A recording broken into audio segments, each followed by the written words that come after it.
For the next presentation, when the robot apocalypse becomes real, which we all know it will, we will look back and think of this company as being the start of that revolution. So I'd like to introduce you Mario Munich, who's he's the Senior Vice President of Technology with iRobot, and he's going to talk to us about how more and more of that technology is going to show up in our house. We're basically inviting the robots in, and we're going to enjoy the process. Mario. Thank you. Thank you very much. So this talk is a little bit different from what we have seen about computer vision. The relationship with computer vision is that the robots that I'm going to present are robots that are powered with cameras to be able to behave smartly and create a smart map of the home. So, a brief introduction to iRobot. We are the global home robot leader. We try to take mundane tasks out from people and use robots to automate these tasks. We have our best-known product that is called the Roomba. A second line of product is called Brava, that came from an acquisition from my previous company. It was Evolution Robotics. And we have sold more than 20 million robots. So it's a large number. The Roomba has been sold for, I think, for about 25 years or so. Okay, so let's look at how robotics can create our vision of the smart home. And what does it mean to have a smart home? That's the key. So I'm going to ask you to look at this animation and then tell me what you saw.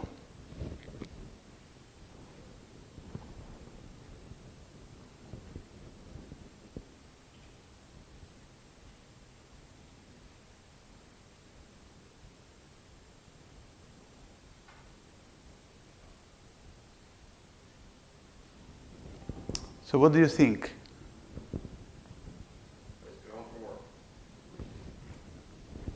Came from work, then what happened? We sat on the table and got myself a snack and sat down and watched TV. Exactly.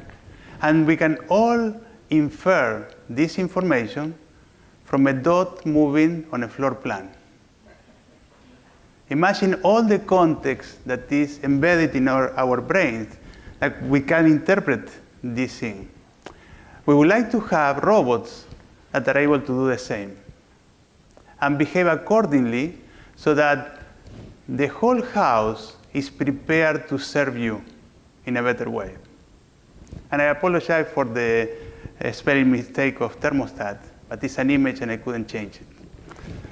Okay, so let's say, what do we want to have in the ideal house of the future?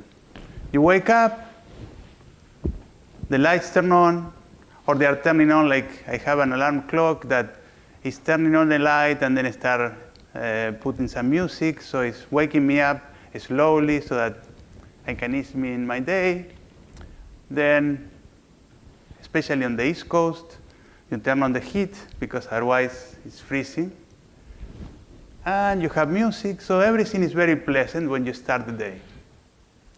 Then you go down. The backpacks are all over the place. At least this is what happened with my daughters. So you need to know where they are. You have the stuff for your breakfast.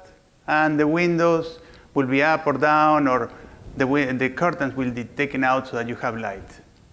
All of this, ideally, needs to be done automatically and according to what you like to have. So you need to learn all this information from behaviors that you are performing every day. So you go, and now the house is in motion. It's trying to clean itself. So you have the Roomba. It's shameless plug. I couldn't put another robot. You have a lawnmower upcoming. And then you have a dog that is watching, waiting for you, and so on and so forth. And maybe it's crying or barking or something like that. So you like to have an eye on him to see what he's doing, or whether he's actually climbing on the couch that he's not supposed to do. Then you come back. Well, it was a hot day. You want to have the blinds or the curtains down. You want to have the kitchen already prepared, either preparing some food for you or ready to have some food. And then you want to see pictures of what your dog did to ensure that he had a good day. And all of this needs to be done automatically. If you look at the number of tasks that I have underlined and the number of vision capabilities that we need to have, we have job for everybody for the next so many years. So this forecast that the smart connected home, it would be a 200 plus billion market by 2025. And you have many companies that are getting into the smart home. You have smart thermostat, you have smart light bulbs, and so on and so forth that are appearing. So we are getting there, but we want to have it better. We want to have something that is completely automated. This is the slide showing where we could have the IoT impacting. These are all the different verticals or different tasks in which IoT devices will impact.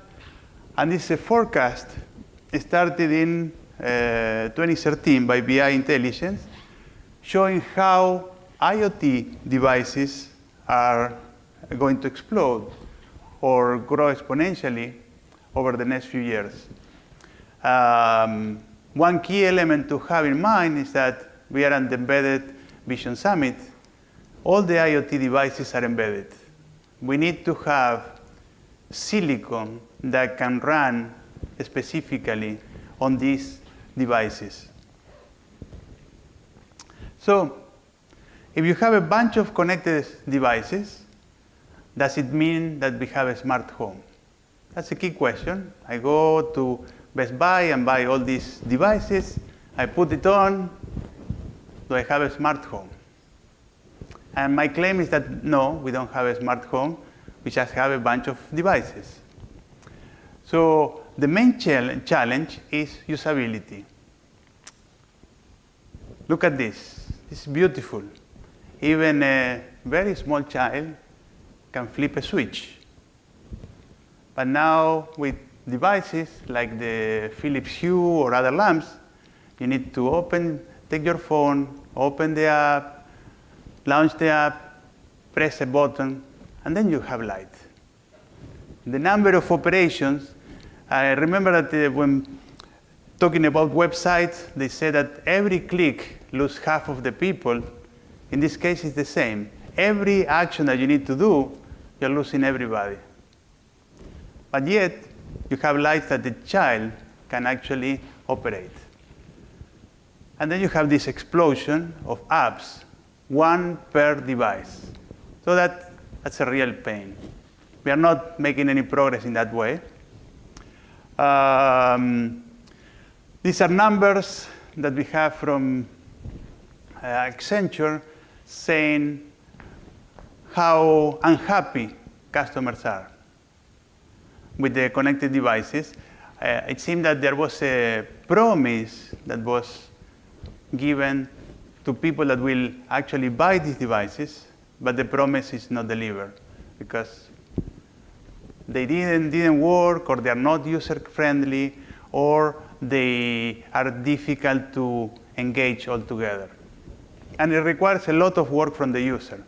So if we were trying to create a better household experience for users, what we are creating is more work. So that's not going to be the right thing. So usability is a barrier, and it's key when we are talking about developing consumer and consumer products. Having consumer tests and users in the loop are key for the success of any product that we build. I learned it by heart, so I think that is a good, important lesson for people developing products. So let's look at where we are in this curve in which you have usability and the capabilities of the devices. So we are here in which we need an app to turn on the light. And what do we do when we have a multiplicity of devices? And these are creating, each of them has an app. It's, again, I can tell you that it's very painful. I've tested all these devices in my home just to see how the feel is going. And I have 5 different types of cameras, and each of them giving me one notification when the cat goes by or something like that. Or if I want to play music, I need to open the Sonos, but the music is in Spotify, and I have Apple, and it's just a nightmare. So let's see how the industry is trying to solve this. So we were there, we didn't like it, so let's go somewhere else in which we have all the connected devices connect to a device hub. Great. Now we make people have a single place where they can control all the devices. That's the device hub. But they need to program everything. So in some sense, we solve some of the problem. We have one single app. Now we are expecting my wife to code and to program what the devices would be. That, unfortunately, not going to fly with my wife, at least. So that's a problem. Specifically, having this example. And this is really not very high tech. So this is highlighting a trouble that we have. So what we would like to have, coming again into this discussion, we didn't like this. We did the hub. We didn't like the hub. So we want the house to do just the right thing. We don't want to have to interact too much. We want to have peace of mind and do something that is fun. Having to deal with all these devices is not fun. It's not interesting. So I claim, or we claim, because this is a claim from the CEO and down. Actually, this was a presentation from Colin Angle. We want to have the house that behaves as a robot. Let me tell you why. So there is a typical way of looking at the robot. It's the way that is in the old books of robotics. You have a robot that is composed of different senses. You have a camera, you have some suction, you have clip sensors so that you don't fall down. Then you have motors and wheels and so on and so forth. This is the part of the act. And then you have the brain that integrates or collects information from what you sense and then provides the actions. That's typical robotics, the sense, plan, act paradigm. One key thing in robotics that is an interesting topic to consider expanding the concept of computer vision, and I'm a computer vision practitioner. I did my PhD in Caltech computer vision, and here I am working for a robotics company, is that robots interact with the physical world. That's the most interesting way. You can actually modify the world by interacting with it. Something that when you have a static camera, you can alarm that there is a problem, but you cannot close the door. So that's robotics is just going one level beyond what we see just sensing. So let's look at the house of the future, or the house that I would like to have. And how can we interpret that as a robot? We can sense. We have cameras, doorbells, humidity, microphones, temperature. We have the sense. We have the actuators. One of them is a robot. We can change the temperature. We can turn on the fan, and so on and so forth. Same paradigm. So how do we think that the thinking part will happen? Well, here is what I would like to do, or I would like to have. I would like to have what we call a spatial intelligence. So a way to reason about the space. So I want to know where the rooms are. I want to know the different devices. I have lights, I have sound. Well, this is the only thing that I put. You could have more devices connected in the house. And these are where the chairs and the furniture is located. And if I know that I am there, that if this is me, I would like the house to turn on the light for me and to turn on music. So I would like the house to be aware of where I am and behave accordingly. To get there, one key element that I started with was the map. I need to have the map of the house. I need to know where the devices are, and I need to know, and the house needs to know where I am. My claim to fame is that as a sensor, we also need the robot. And this is where robotics is empowering the smart home. Because the robot is a mobile device that would be able to collect the information that I need to make the home be smart and behave autonomously. And this whole paradigm is also a robot. You sense, you think, and you act. So that's another interpretation of how the house could become a robot. So I wanted to show you how the Roomba works, just to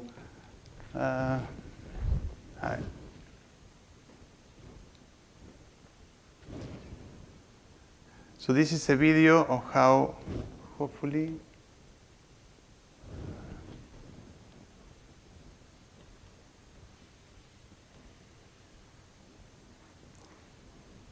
how do I make the video go? Is there a video embedded here? Yes, should be.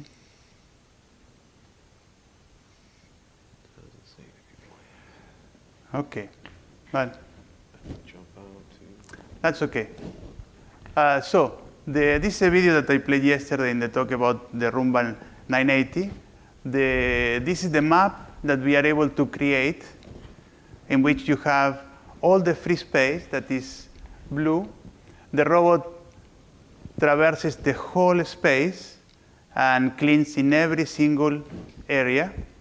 The map is created with very simple sensors. You have a camera, wheel motors, a bumper that you check when there are obstacles, a gyro, and a mouse sensor. And you have a Wi-Fi device that connects to the cloud, but all the computation is on board.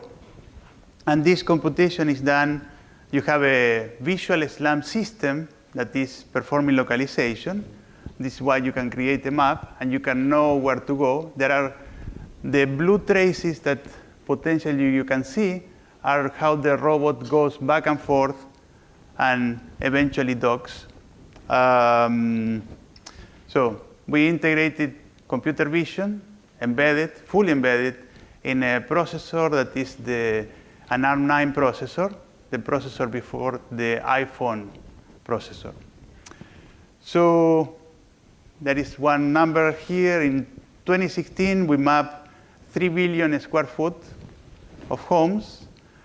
We also, through the connection, for users that would like to see the map of their house, we upload it to their app. And we have probably more than 100 million maps that have been shown to users. We are talking about CNNs and so on and so forth. There is a lot of data being transmitted, but it's personal and we don't use it for learning or anything like that. We'll only use it for enhancing the feature of the robot when the users will allow us. Over 20 million robots sold all over the world. There was one thing that was, I should have put it in the slides.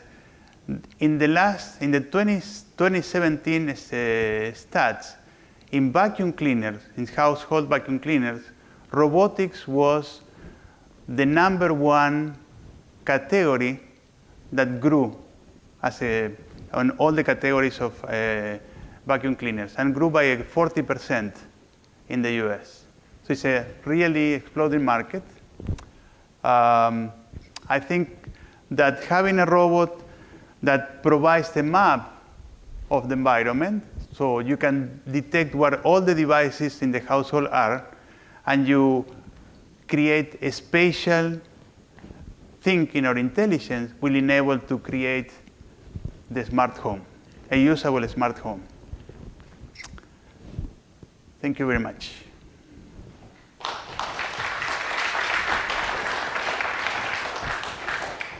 Mario, great presentation. Thank you. If you have any questions for Mario, please make your way to one of the two microphones, one on the left, one on the right.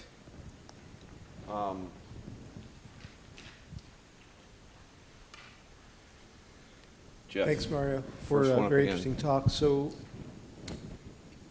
if I'm a consumer and I buy a Roomba, and if I understand you correctly, there is a sort of side effect of its cleaning, or additional thing as it's cleaning, it's creating a 3D map of the inside of my house. I mean, both to clean, but then you're proposing additional use of that data to help kind of integrate smart home features.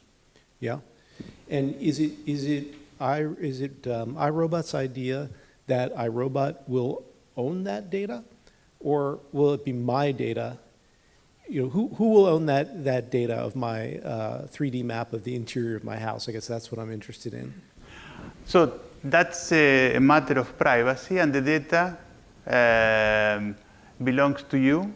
The only way that we can access the data is if you give us permission to improve our behavior. So far, it's not 3D; it's only 2D, because we are living in a 2D world. But you can understand that over time, you're running in the same space over and over. So if you know that there is an area where you get stuck, there is an overhanging that it's always cutting you by the head, you learn from this information, and you can avoid the painful rescue the Roomba, painful for the user, rescue the Roomba action. So this information would help us deliver a better usability. So, and the key is that having devices in the smart home, if they are separated and you don't have a way to know where they are located with respect to each other. Nowadays, you have connection with Alexa and say, Alexa, turn on the light in the bedroom. Unless you have indicated where the lights are and where the bedroom is, it's a problem. The claim is that we can all learn it with a robot. I think you already started to answer my question. You today are only developing a 2D map. How important do you think it is to do a whole smart home to have that third dimension? So I think it's very useful to have a third dimension because it enables you to understand the obstacles and the areas that you're going to clean better, avoid traps, avoid falling down, avoid getting overhands. I think that for this particular application, a third dimension gives you that information, but probably the usability stops there. Once you are thinking about other applications of robotics in which you have manipulation. Let's say a robot that brings the dishes, the dirty dishes, to the dishwasher. That's where you need to have the third dimension in full blown. And that's where you have 3D sensors. And the interaction between manipulation and vision is really powerful. So yet another application of vision. Very good. Any other questions? Yeah. I can repeat it for you. Go ahead. Can you repeat that question? Yes. For The question is, we provide a picture of this picture, in which you have a robot, the house behaves as a robot, and you have the map, and the robot is also part of the acting. And where does iRobot plans to play? So it's a difficult thing to say because the whole IoT industry is also evolving, and there are different partners, and you have Apple HomeKit, and you have Google whatever system, and then you have Samsung one other system. I think that this is it's going to be interesting how they start integrating, because you need to wait for all these devices to coexist and integrate. We don't want to be at the control center, just us as the only one, because it's either too difficult to become the center and fight with Amazon, with Google, with Apple. We want to participate in the conversation, providing one key element that only mobile robots have access to. And then how the interaction will evolve, I'm not sure. Truly, honestly, I'm not sure, but I definitely think that there is a way in which you can connect all these devices, and we should aspire to this happening. Thank you. Any other questions? Okay, well, join me in thanking Mario. Oh, sorry, one more question. Yep. So repeat the question real quick. Yes. The question was, do you plan to have the data sort of collected and stored on the edge, or in the cloud, or sort of both, or in some hybrid? So currently, the robot has a Wi-Fi connection and connects to, we have a service with Amazon, and all the telemetry that we are collecting just for debug problems in the field and so on and so forth, stored in Amazon. If the user enables us to show them the maps, then the maps go to the Amazon and then go push to the app. So you have the information in the cloud. The next generation of robots will have more capabilities. We are working in robots that are insensitive to lighting conditions or lighting changes. So this information, or part of this information, if the user allows us, will reside in the cloud, and you would be able to potentially, for a particular user, start extracting characteristics of the household that you can then download to the robot and make the behavior more efficiently. So that's where the cloud and the edge device should work. But the key thing is that the edge device should be completely autonomous. And if you don't have the cloud connection, there are many people that don't connect the robots, it should perform as well. But there is the possibility of going even better, to have more information, and in the end, to me, the goal is to please the user. Okay, join me in thanking Mario for his presentation.